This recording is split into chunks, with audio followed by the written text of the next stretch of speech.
Hello, and welcome to my vision of teaching and learning. My name is Roxana Dittmans, and today I will tell you a little bit about how I figured out what my vision of teaching and learning is. It all started in September 2018 when I entered this program. On the first day of class, we were asked to indicate what our initial ideas of teaching and learning were. At the time, I had written that teaching is a way of passing information from one person to another, and learning was a way of gaining information by reading, watching, or listening to what others with more experience have to say regarding a specific topic. Now, a lot has changed since then, and as it's March 2019, my ideas of teaching and learning have greatly evolved.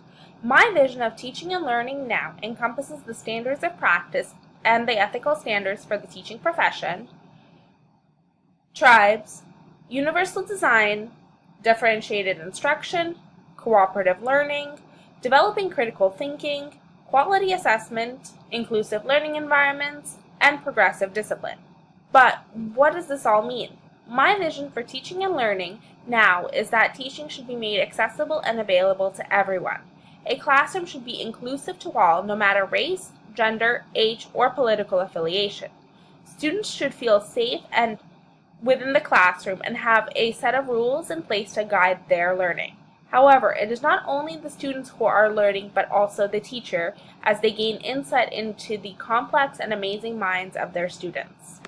In week 5, I said that teaching entails determining gaps in student knowledge and, with the help of various strategies, aiding students to fill in those gaps.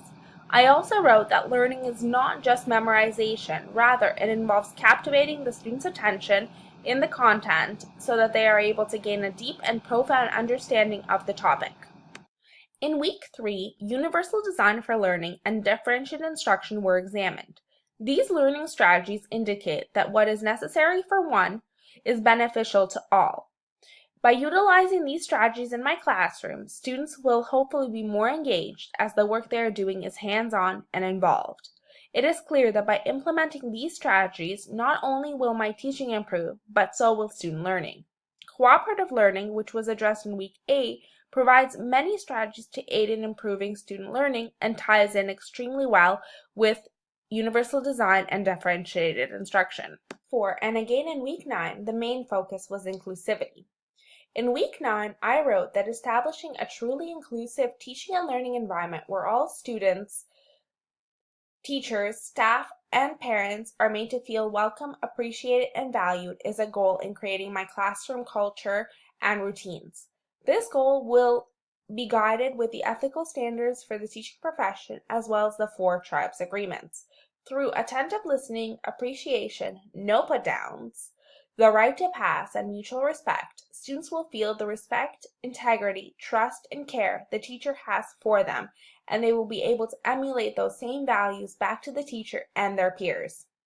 In setting up a classroom for effective learning, classroom management is a must, and this was the main topic of week 7.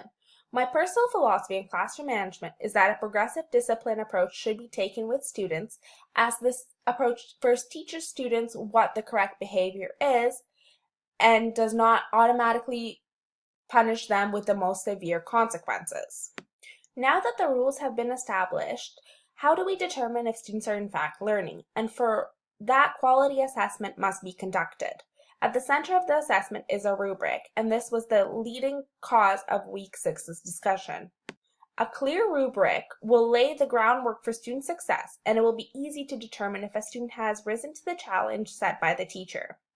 This is my vision of teaching and learning. Thank you for watching. Bye.